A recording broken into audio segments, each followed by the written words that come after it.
Inilah momen pasukan keamanan menembakkan gas air mata untuk membubarkan para demonstran di Iran. Momen ini berlangsung di Grand Bazar, tempat bersejarah di pusat Teheran, Selasa 13 Januari 2026. Kepulan asap dari gas air mata itu pun seketika membuat para pedemo kocar-kacir dan berupaya melarikan diri. Pada hari yang sama, Departemen Intelijen Iran mengeluarkan pernyataan yang menyebut Badan-Badan Keamanan Nasional telah melanjutkan operasi di Teheran. Badan-badan keamanan Iran juga disebut menangkap sekelompok tokoh kunci yang dicurigai mengorganisir dan memimpin kerusuhan selama demo berlangsung.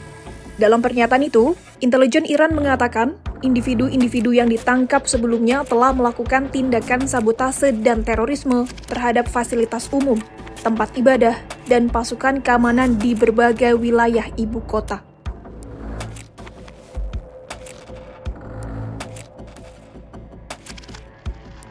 Para aktivis sebelumnya melaporkan bahwa jumlah korban tewas akibat protes nasional di Iran telah melampaui 2.500 jiwa. Namun, kantor berita aktivis HAM di Amerika Serikat melaporkan jumlah korban tewas per Rabu 14 Januari 2026 pagi waktu setempat meningkat menjadi setidaknya 2.571 jiwa. Angka tersebut jauh melampaui jumlah korban tewas dari aksi protes atau kerusuhan lainnya di Iran dalam beberapa dekade terakhir. Kelompok aktivis itu merinci, dari total korban tewas itu, 2.403 orang diantaranya adalah demonstran dan 147 orang lainnya berafiliasi dengan pemerintah.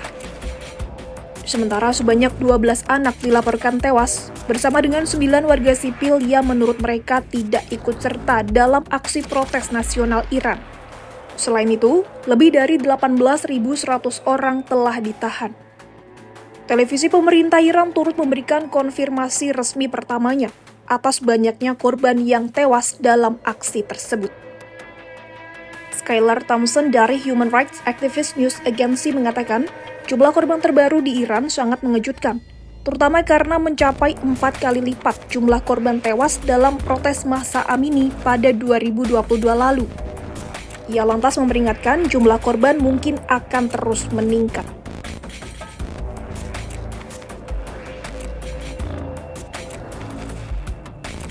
Di tengah aksi protes nasional yang masih berlangsung dan terganggunya jaringan internet, beberapa orang di Teheran berhasil menghubungi Associated Press pada Selasa 13 Januari 2026. Namun, Biro AP di Uni Emirat Arab tidak dapat menghubungi kembali nomor-nomor tersebut. Menurut saksi mata, pengiriman teks masih terganggu dan pengguna internet di Iran dapat terhubung ke situs web yang disetujui pemerintah secara lokal, tetapi tidak ke luar negeri. Para aktivis mengatakan Starlink pada Rabu 14 Januari 2026 menawarkan layanan gratis di Iran. Namun pihak Starlink belum merespons keputusan tersebut. Para saksi mengungkapkan, saat ini polisi berjaga di persimpangan utama dan petugas keamanan berpakaian preman terlihat di ruang publik. Sementara petugas polisi anti huru-hara disebut mengenakan helm dan pelindung tubuh sambil membawa pentungan, perisai, senapan, dan peluncur gas air mata. Saksi mata yang berbicara dengan syarat anonim itu juga menyebut beberapa bank dan kantor pemerintahan dibakar selama kerusuhan di negaranya.